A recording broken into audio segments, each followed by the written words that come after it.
नमस्कार। युगवाणी चैनल पर आपका स्वागत है। वेस्ट एशिया वार के बीच भारत में, विशेष रूप से जम्मू कश्मीर में, ईरान को मानवीय सहायता के नाम पर एक बड़ी वित्तीय घोटाला सामने आया है। खुफिया एजेंसियों जैसे कि आईबी और राज एजेंसी जम्मू कश्मीर जैसे कि एसआईए ने इस संबंध में स्टेट में कड़ी चेतावनी जारी की है।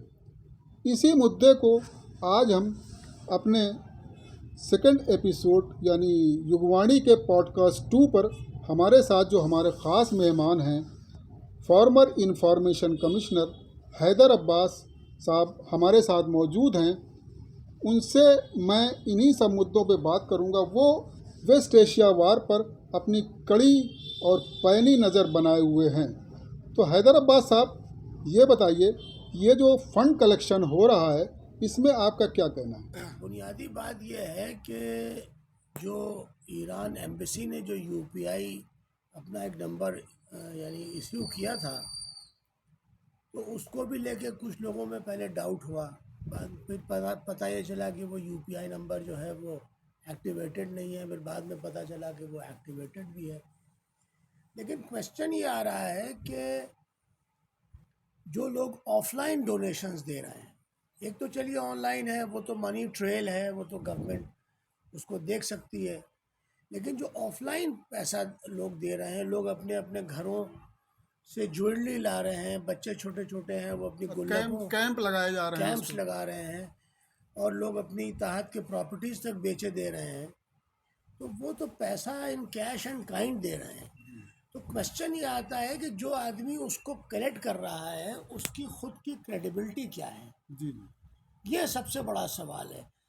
और आज जो ताज़ा यानी गोया की खबर है वो ये है कि बाकायदा क्रैकडाउन कश्मीर में शुरू हो चुका है। एनआईए यानी नेशनल इन्वेस्टिगेशन एजेंसी जो है, और आपकी एसआईए यानी स्टेट इन्वेस्टिगेशन एजेंसी, और ईडी, जी। वो तीनों एजेंसीज जो हैं अलॉन्ग विद द पुलिस, वो लोगों को बाकायदा पकड़ धकड़ भी शुरू हो जाएगी और हो चुकी होगी अभी तक। अच्छा। कि उसमें वो ये जानना चाहते हैं, क्योंकि उनका खदशा ये है कि पैसा आपने लेके, ये पैसा इस बात की क्या गारंटी है कि आप जाके ईरान की एम्बेसी में दिल्ली में देंगे। जी। तो ये बहुत बड़ा सवाल है। अब इसमें एक सवाल ये भी आ रहा है कि जो हकीमी साहब हैं, जो आयतुल्लाह खामेनाई साहब के नुमाइंदे हैं हिंदुस्तान में, जी। तो उनको ये बात ऐलान करना चाहिए था कि अलग अलग सूबों में हमारे फुला फुला नुमाइंदे हैं, और उनको ऑथोराइज़ करना चाहिए था। और ये कहना चाहिए था कि वो ही हमारे जो नुमाइंदे हैं वो ही इस लेवल के ऊपर हैं कि वो आपके डोनेशंस एक्सेप्ट कर सकते हैं। तो इसलिए अभी तक ये भी क्लियर नहीं है। हमें लखनऊ में हम लोग हैं, लखनऊ में हम लोगों को नहीं मालूम है कि आयतुल्ला खामेनाई साहब के नुमाइंदे आया कि लखनऊ में कौन साहब हैं। तो ये एक बहुत बड़ा सवाल आता है। एक बात ये आपको मैं बताता चलूँ कि जो क्राउड फंडिंग है हमारे हिंदुस्तान में, 1962 में जब इंडिया और चाइना का वॉर हुआ था, तब ये क्राउड फंडिंग हुई थी। अच्छा। अब क्वेश्चन ये आ रहा है कि ईरान के जो एम्बेसडर साहब हैं, उन्होंने भी ये बात कही कि हम हिंदुस्तान की आवाम का शुक्रिया अदा करते हैं। अगरचे उनको ये कहना चाहिए था कि हम हिंदुस्तान की हुकूमत का भी शुक्रिया अदा करना चाहते हैं, क्योंकि अगर आवाम ये पैसे भेज रही है ईरान, तो जाहिर है कि हुकूमत हिंद के बगैर इजाज़त को तो नहीं भेज सकती। गवर्नमेंट के बिना परमिशन के तो इस तरह कोई तो फंड ट्रांसफर हो नहीं सकता। उनको हिंदुस्तान की हुकूमत का भी शुक्रिया अदा करना चाहिए था। जी। तो क्या ये जो कश्मीर में जिस तरह का क्रैकडाउन हो रहा है डॉक्टर साहब, क्या उसके असरात कुछ दिनों बाद या 2 दिनों बाद या 4 दिनों बाद, क्या जो दूसरे स्टेट्स में जिस तरह की जो इस तरह का फंड कलेक्शन हो रहा है, ख़ास करके कश्मीर के लिए, और जो जगह जगह कैंप्स लगे हुए हैं, लोग जो हैं घर घर जाके भी फंड कलेक्शन कर रहे हैं, यहाँ तक कि गोल्ड भी कलेक्शन हो रहा है, कैश भी कलेक्शन हो रहा है, तो क्या उसके असरात उत्तर प्रदेश में भी गवर्नमेंट कुछ इस तरह का एक्शन लेने के मूड में आएगी क्या? अभी चंद रोज़ पहले की बात है, आपको बहुत बआसानी याद होगा, मुहर्रम के महीने में जी आयतुल्लाह खामेनेई साहब की बड़ी बड़ी ब्लो आउट जो होते हैं और बड़े बड़े बैनर जो होते हैं, उनको लगाने को लेके कितना हंगामा था लखनऊ में। जी जी, तो बहुत ज़्यादा हंगामा। तमाम लोग लगा रहे थे, तमाम पोस्टर्स को जो है वो पुलिस हटवा रही थी। तो सेंसिटिविटीज़ तो इन्वॉल्व हैं। जी जी अब क्वेश्चन ये आ रहा है कि खामेनेई साहब आज इस दुनिया में नहीं है, लोगों के जज्बात हैं, लेकिन जो आपके लोकल लॉज हैं और जो आपकी डोमेस्टिक लॉज हैं, क्या आप उनको वायलेट करेंगे? और इसके लिए जो नुमाइंदे हैं हजरात, उनको इस बात को प्रेस कॉन्फ्रेंसेस करके और अपने अपने स्टेटमेंट इश्यू करना चाहिए थे कि किसी भी तरह से अगर कोई भी शख्स इन कैश या काइंड या इवन इलेक्ट्रॉनिकली अगर वो पैसा गवर्नमेंट ऑफ ईरान को भेजना चाह रहा है, तो वो किसी तरह से वायलेटिव ऑफ इंडियन लॉ नहीं है। क्योंकि अभी चंद रोज़ पहले आपने देखा कि कितना सेंसिटिविटी थी। अब हमारे अगर एक भी खुदा ना करे फॉर एग्ज़ाम्पल ऐसा इशू सामने आ जाता है कि किसी, एक तो सबसे बड़ी बात यह है कि लोगों की क्रेडिबिलिटी का क्वेश्चन है। जी मसलन आपको 1 लाख रुपया दिया गया, तो वो 1 लाख रुपया आप उस 1 लाख रुपए को वहाँ तक लेके जाएंगे, तो आया कि आप 1 लाख ही देंगे या मसलन कम देंगे। जी तो ये ट्रस्ट की भी बात है। अच्छा, ट्रस्ट डेफिसिट चल रहा है। एक लम्हे में 2 मरतबा आदमी का यकीन जो है वो जिसको कहते हैं कि हिल जाता है। अच्छा, लोगों की जिस तरह के आप देखते हैं हर लेवल के ऊपर स्कैम चल रहा है, किस तरह से आपका इलेक्ट्रॉनिकली ये तमाम जो फ़ोन्स आती हैं उसकी वजह से साइबर क्राइम कितना बड़े लेवल के ऊपर है, तो लोगों का यकीन नहीं है किसी भी चीज़ पे। अब ऐसे हालात में लोग आपको यकीन करके पैसा दे रहे हैं, तो क्वेश्चन ये है कि आप किस लायक हैं। अगर आपकी कोई अंजुमन है फॉर एग्ज़ाम्पल, तो उस अंजुमन का क्या अकाउंट नंबर है, क्या उसका आईटीआर वो क्या कहते हैं, एग्जैक्टली। वो फाइल करती है अंजुमन या नहीं करती है, या उस अंजुमन को ये जो फॉरेन करेंसी रेगुलेशन जो है, जिस तरह से कि आप किसी गैर मुल्क में पैसा भेज सकते हैं, क्या वो एम्पावर्ड है, क्या वो उसकी इजाज़त ले के आई है, ये सारे क्वेश्चंस हैं। जी जी बिल्कुल। तो इस तरह से अगर मैं समझता हूँ कि इसके ऊपर एक जो पब्लिक एट लार्ज में जो भी डाउट्स हैं, उसको government of India as well as Iranian government को साथ में बैठ के जॉइंटली इस बात को आवाम के सामने क्लियर करना चाहिए था। तो आपका कहने का मतलब ये है कि इस तरह के फंड रेजिंग से पहले जो ईरानियन एम्बेसडर हैं, यहाँ जो उनका ऑफिस है, जो एम्बेसडर यहाँ बैठे हुए हैं दिल्ली में, उनको जो है अपने लोगों के ज़रिए से या अपने नुमाइंदे बिठाल के या अपने ख़ास लोगों को बिठाल के इस तरह का फंड रेजिंग में उनको इन्वॉल्व करना चाहिए था। उनको पूरे तौर पे इन्वॉल्व करना चाहिए था, उनको अपने नुमाइंदों को नॉमिनेट करना चाहिए था, उनके फ़ोन नंबर्स को पब्लिक करना चाहिए था, और मिनिस्ट्री ऑफ होम से बाकायदा उनको इस बात के बारे में डिस्कशन करके इसका ऐलान करना चाहिए था। क्योंकि देखिए, लोगों ने पैसा तो दे दिया, अब उन्होंने सादा लोही में दिया, उन्होंने जज्बात में दिया, लेकिन अब क्वेश्चन ये है कि अगर उनको फॉर एग्ज़ाम्पल सवाल के तौर के ऊपर उनको बुलाया गया, उनको यानी इन्वेस्टिगेटिंग एजेंसीज ने उनसे पूछा, ख़ास मुद्दा यही। तो फिर वो तो बिला वजह वल्नरेबल हो जाएंगे। तो मैं समझता हूँ कि गवर्नमेंट ऑफ ईरान को इसके ऊपर पूरी तरह से अपनी सिचुएशन को क्लियर करते हुए मिनिस्ट्री ऑफ होम से इसका क्लियरेंस लेना चाहिए कि भाई हम आपको ट्रांसपेरेंसी के साथ जो भी हमारे पास पैसा आया है वो आपको बताएंगे, और तभी इस पैसे को हम गोया कि ईरान शिफ्ट करेंगे। बिल्कुल। जब तक आपको गवर्नमेंट ऑफ इंडिया से या मिनिस्ट्री ऑफ होम से एनओसी नहीं मिलता, तब तक लोग परेशान हो सकते हैं।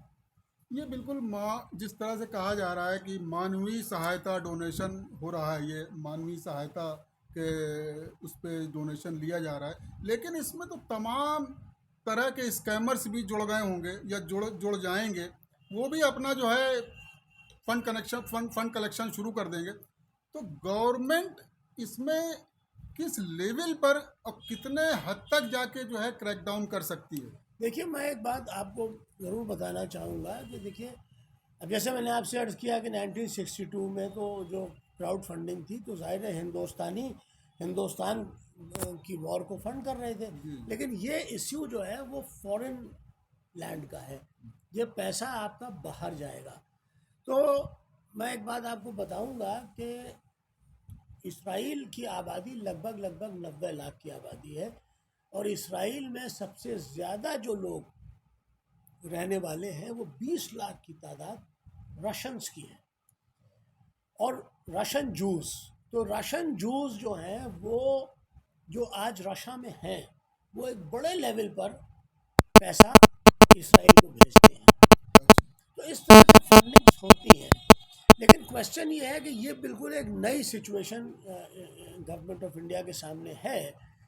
देखिए, कश्मीर तो एक टर्मोइल है, वहाँ के ऊपर एक 20-25 साल 30 साल से वहाँ की सिचुएशंस अलग हैं। तो एनआईए और एसआईए जो है वो देख रही है कि भाई ये पैसा लिया तो गया है, लेकिन ये पैसा इरानियन एम्बेसी जाएगा या ये कहीं और जाएगा। लेकिन कंसिडरिंग द सेंसिटिविटीज इन्वॉल्व, हमारे यूपी में भी एक बहुत बड़ी तादाद है, लगभग करोड़ों की तादाद है जो लोग ईरान को पैसा भेजना चाहते हैं मसलन, या भेजते हैं, या उनकी ख्वाहिश है ऐसी।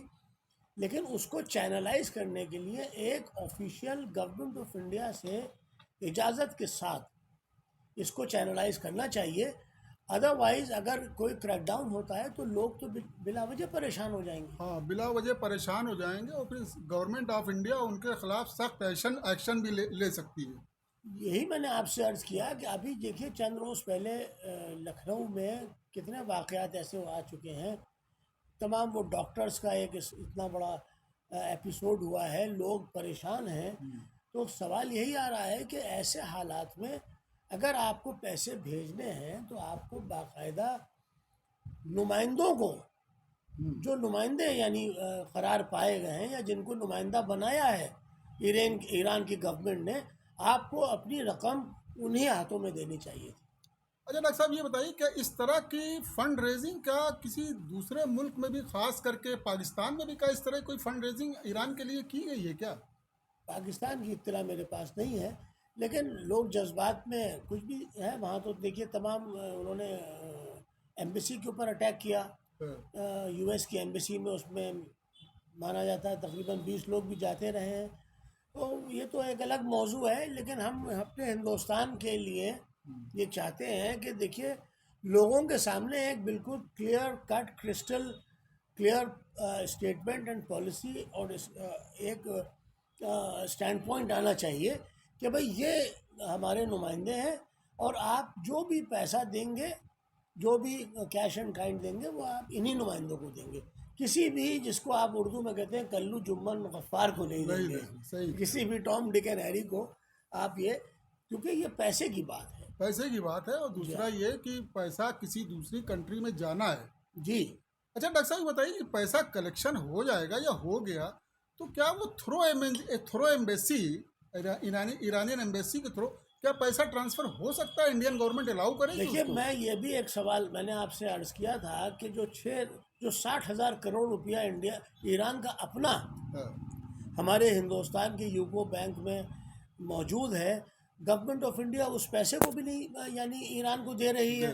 तो जब ईरान का अपना पैसा, क्योंकि यूएस के सैंक्शंस लगे हुए हैं, अब अगर अमेरिका की तरफ से एक इशारा हो गया कि भाई ये पैसा आप हिंदुस्तान से ईरान नहीं भेजेंगे, तो आप कैसे भेज सकते हैं? तो सारा पैसा जो है वो आपका स्टैंड स्टिल पे आ जाएगा। तो ये सारी चीज़ें आपको बाकायदा बहुत थ्रेडवेयर, जिसको इंग्लिश में कहते हैं, उसको एनालाइज करके, इतनी जल्दी में ये चीज़ें नहीं होती, क्योंकि आप देखिए वो यूको बैंक उनका अपना पैसा नहीं दे रहा है। हाँ, यूको बैंक में इनका पैसा फ्रीज हो गया है। जी हाँ। तो जब उन्होंने ईरान के खुद के ईरान जो चाबहार से इंडिया ने विड्रॉ कर लिया है, 2019 के बाद से ईरान से बिल्कुल तेल लेना ख़त्म कर दिया है। तो जो भी अमेरिकन गवर्नमेंट की पॉलिसीज़ होती हैं वो in alignment with Indian foreign policy चल रहा है। हमारा क्वेश्चन उस पर नहीं है, जो भी गवर्नमेंट ऑफ इंडिया कर रही है। लेकिन वो अपने मुल्क के हिसाब से बिल्कुल सही कर रही है, लेकिन क्वेश्चन ये आ रहा है कि डोमेस्टिक लेवल के ऊपर कोई भी वायलेशन ऑफ लॉ नहीं होना नहीं होना चाहिए। चाहिए। तो डॉक्टर साहब ये बताइए, अब ये जो जो वेस्ट एशिया वार जिस रुख में जा रही है, अभी कितने दिन तक इस तरह से ये वॉर जो है ये ईरान जो है सस्टेन कर पाएगा? नहीं, ईरान तो वॉर सस्टेन कर रहा है, क्योंकि ये बात स्पेन के प्राइम मिनिस्टर ने कही है, और उन्होंने कहा है नेटो से कि तुम लोग जिस तरह से ब्लाइंड सपोर्ट करते आए हो, और स्पेन के प्राइम मिनिस्टर साहब ने इस बात को कहा है कि ईरान इस लम्हे के लिए गुज़िश्ता 40-45 साल से तैयारी कर रहा था, और ये पूरी तरह से बैकफायर हो गया है। आप समझ लीजिए, अमेरिकन इस्टेब्लिशमेंट जो है, जो मिलिट्री का इस्टेब्लिशमेंट है, वो तो चाहता है, जैसे लिंडसे ग्राहम है, वो तो पहले उन्होंने ये कोशिश करी कि अरब स्टेट्स जो हैं सब मिल के ईरान के ऊपर हमला कर दें। अब देखिए, कतर ने भी कह दिया कि हम लोगों को एज नेबर्स एग्जिस्ट करना है, हम लोग सदी दर सदी एक साथ रहते हुए आए, तो कोई मुल्क जो है वो दुनिया की सिफ़ हस्ती से मिटने नहीं जा रहा है। तो कतर ने भी इशारा कर दिया है। इसी तरह से दीगर लोग भी, नेटो ने विड्रॉ ही पूरी तरह से कर लिया है। लेकिन एक ख़ास बात यह है ताजदार साहब, कि ये जंग तो अपने लेवल पे जो भी जाएगी, लेकिन आप ये बात तय हो गई है कि ताइवान में जब जंग होगी चाइना से, तो अमेरिका के जो पार्टनर्स थे, जो कि ऑस्ट्रेलिया और जापान और इंग्लैंड, हाँ, लाइट जोन ये सब विड्रॉ कर जाएंगे। अब विड्रॉ कर दिया। हाँ, क्योंकि जो अमेरिका की सिचुएशन सामने आई अब है, आई है। जी हाँ, ये जो AUKUS ऑकस एक ऑर्गेनाइजेशन बनाई थी, अब ये बात ऑस्ट्रेलिया से और इंडिया भी उसका पार्ट बनना चाहता था, जापान उसका एक पार्ट है, लेकिन अब वो ये लोग जब वो देखेंगे कि America had to beat a retreat from the Middle East, तो ये सब जो हैं विड्रॉ कर जाएंगे। ये एक अमेरिका के लिए बहुत मुश्किल पोजीशन आने वाले वक्त में सामने आएगी। कल तो एक बड़ा अजीब सा स्टेटमेंट डॉक्टर साहब ट्रम्प का आया कि ईरान मुझे आयतुल्ला बनाना चाहता है, लेकिन मैंने इनकार कर दिया। ये किस तरह का स्टैंड भी इस पे आपकी क्या राय है? वो इस तरह की मज़ाक़ खेज़ बातें करते रहते हैं, और मतलब ईरान इनको जो है आयतुल्ला डिक्लेयर करना चाहता है, अब लेकिन वो इस बात पे आ गए हैं कि हमने रिजीम चेंज की बात की थी। हाँ, अब वो चेंज हो गई। नहीं, वो अब वो कहते हैं कि रिजीम की लीडरशिप चेंज हो गई। लीडरशिप चेंज हो गई। अगरचे वही लीडरशिप है। और वो लीडरशिप हो गई जो मेरे मन मुताबिक है। वो तो वही मुश्तबा साहब तो उनके मुताबिक नहीं है। हाँ, लेकिन वो कह रहे हैं कि जी मेरे हाँ। मन मुताबिक है, जी समझे? हाँ, तो वो लीडरशिप की बात कर रहे हैं कि लीडरशिप मैंने चेंज कर दी, और यही कहा था मैंने कि रिजीम के नाम पर लीडरशिप चेंज कर दी। जी हाँ। और डॉक्टर साहब, कुछ वेस्ट एशिया वार पे कुछ खास डेवलपमेंट हो तो आप नहीं, हमारे डेवलपमेंट तो हमारे ये है जो कि ये है। बात बिल्कुल तय हो गई है कि ईरान ने F-16 और F-15 और F-18 और F-35 तक जो है उनको डिसलॉन्च कर दिया है। हाँ, वो तो जो सुपियोरिटी इन द स्काईज होता है, एक होता है सुप्रीमेसी इन द स्काईज। है। तो सुप्रीमेसी इन द स्काईज जो है वो अब अमेरिका की और इसराइल की चैलेंज हो गई है। चैलेंज हो तो गया। 100 बिलियन डॉलर्स के जो फाइटर जेट्स हैं, they are all slowing down now. इसके अलावा आपने देखा होगा कि एक बहुत ही, जिसको आप कहते हैं कि कौवे जो होते हैं उनकी एक काली आंधी हाँ, वो आ गई इसराइल में आई है। पूरा तो वो तल अवीव के ऊपर पूरा जो है जी उन्होंने हाँ, कवर्ड तो कर दिया है स्काई को। तो वो जो माना जाता है कि बैड ओमेन है, और एनीथिंग कैन हैपन। तो ये बात है कि देखिए, ईरान ने इस बात को साबित किया है कि जो उनका रेजिलियंस है, जो जिसको मैं कहता हूँ कि सिविलाइजेशनल रेजिलियंस है, कि 50 साल के सैंक्शंस के बाद भी ईरान ने in all these years 6,000 kilometre के उन्होंने नेशनल हाईवे बना दिए हैं। जी 5,000-6,000 किलोमीटर्स की उन्होंने रेलवे ट्रैक्स बिछा दिए हैं। जी। तो ये बात ईरान में जो आई है, जैसे ही देखिए ये रेवोल्यूशन आया था 1979 में, तो वो 10 साल की वॉर शुरू हो गई।